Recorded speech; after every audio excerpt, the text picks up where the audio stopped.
हाय दोस्तों, आज का मेरा टॉपिक है त्रिकोणमिति की वर्गात्मक सरसमीकाओं को हल करना। तो मैं आज आपको इस वीडियो में सिखाऊंगा कि किस तरीके से आप तीनों सरसमीकाओं को सिद्ध कर सकते हैं, हल कर सकते हैं। तो चलते हैं हम अपनी पहली सरसमीका यानी cos square x plus sine square x equal to 1। दूसरी है हमारी cosec square x equal to 1 plus cot square x. तीसरी है हमारी sec square x equal to 1 plus tan square x. तो हम अपनी पहले सरसमीका cos square x plus sine square x equal to 1 को सिद्ध करते हैं। सबसे पहले हम चलते हैं अपने समकोण त्रिभुज यानी ABC पर। तो इसमें बी कोण हमारा 90 डिग्री का है और ए थीटा है। जैसा कि हम जानते हैं कि समकोण त्रिभुज में सबसे बड़ी भुजा AC यानी AC को कर्ण कहते हैं, और जो हमारा आधार होता है वो नीचे वाली भुजा होती है यानी AB, और थीटा के सामने वाली भुजा हमारी लंब होती है हमेशा। तो हम चलते हैं साइन थीटा पर। साइन थीटा इक्वल टू होता है लंब बटे कर्ण यानी BC बटे AC। तो हम इसको पहले समीकरण मान लेंगे, और इसी प्रकार कोस थीटा इक्वल टू आधार बटे कर्ण इक्वल टू AB बटे AC, जो हमारी AB है आधार और AC है हमारी कर्ण। इसको मान लेंगे हम अपनी सेकंड समीकरण।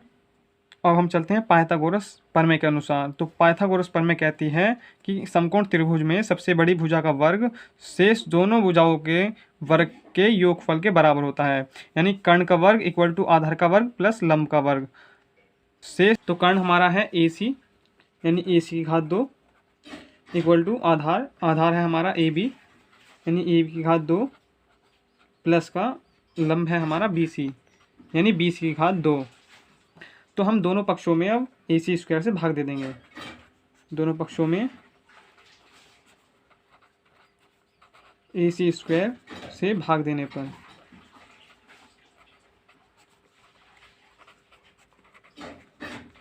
तब ये हमारा हो जाएगा AC स्क्वायर बटे AC स्क्वायर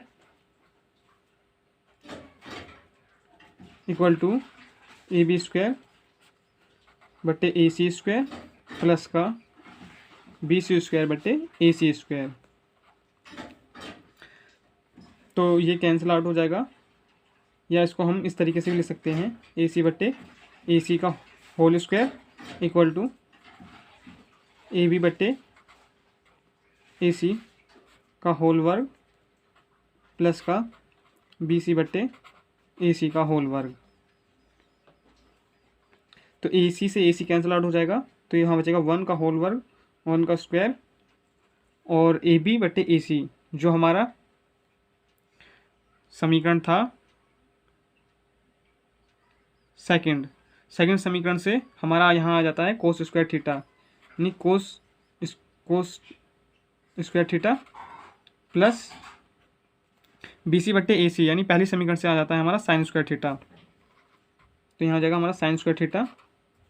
तब हम इसको इस तरीके से भी लिख सकते हैं sine square theta plus cos square theta equal to 1।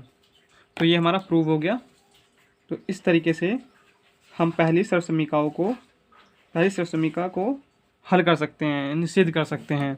अब चलते हैं हम अपनी सेकंड सरसमीका पर। तो उसको हल करने के लिए पहले हमें कुछ बेसिक फॉर्मूले को जान लेना बहुत आवश्यक है। तो वो इस प्रकार हैं। तो वो बेसिक हमारे फॉर्मूले हैं, साइन थीटा इक्वल टू होता है 1 में कोस सेक थीटा, और कोस थीटा होता है 1 में सेक थीटा। टेन थीटा होता है 1 में कोट थीटा, और कोट थीटा होता है 1 में टेन थीटा, और सेक थीटा होता है 1 में कोसेक थीटा होता है 1 में साइन थीटा। तो साइन थीटा का अपोजिट होता है कोसेक थीटा, यानी साइन थीटा होता है 1 में कोसेक थीटा, तो कोसेक थीटा होता है 1 में साइन थीटा। यानी ये फॉर्मूले एक दूसरे के अपोजिट होते हैं, यानी साइन कोसेक का अपोजिट होता है, कोस सेक का अपोजिट होता है, और टेन कोट का अपोजिट होता है। तो टेन थीटा आ जाता है, टेन थीटा इक्वल टू होता है साइन थीटा अपॉन में कोस थीटा। तो कोट थीटा होता है हमारा कोस थीटा बटे साइन थीटा। तो इन्हीं के बेस पे इनमें से कुछ फॉर्मूले हमारे यूज़ होंगे जो सरसमीका सेकंड में प्रयोग होंगे। अब चलते हैं हम अपनी सेकंड सरसमीका cos square x equal to 1 plus cot square x. तो सबसे पहले इसको सिद्ध करने के लिए हम अपनी पहली सरसमीका sine square x plus cos square x equal to 1 को लिख लेंगे।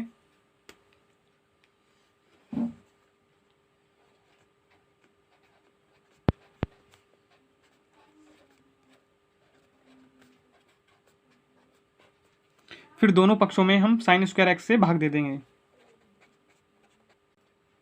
तब ये साइन स्क्वायर एक्स बटे साइन स्क्वायर एक्स प्लस का कोस स्क्वायर एक्स बटे sine square x equal to 1 में साइन स्क्वायर एक्स। तब साइन स्क्वायर एक्स से sine square x cancel out हो जाएगा, तो यहाँ हो जाएगा 1 प्लस का कोस स्क्वायर एक्स अपॉन में साइन स्क्वायर एक्स हमारा होता है कोट स्क्वायर एक्स, तो ये हो जाएगा हमारा कोट स्क्वायर एक्स, जो हमने अपने कुछ बेसिक फॉर्मूले में बताया था आपको, उसमें ये फॉर्मूला दिया गया था, इसमें इसका उपयोग हुआ है। और एक बटे साइन एक्स का जो फॉर्मूला होता है वो बदल जाता है हमारा कोसेक एक्स में, तो ये बदल जाएगा हमारा 1 बटे sine square x cosec square x में।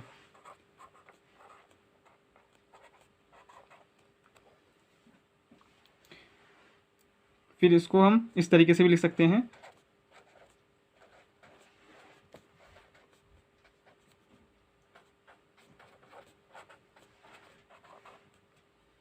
तो इस तरीके से आप अपनी सेकंड सर्व समीकरण को सिद्ध कर सकते हैं।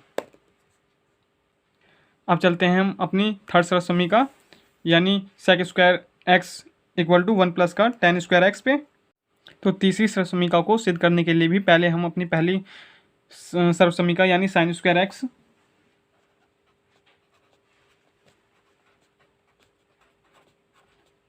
कोस स्क्वायर एक्स इक्वल टू 1 इसको लिख लेंगे। फिर दोनों पक्षों में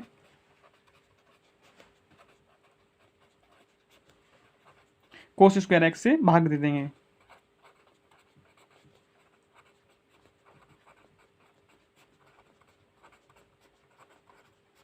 तब ये साइन स्क्वायर एक्स बट्टे कोस स्क्वायर एक्स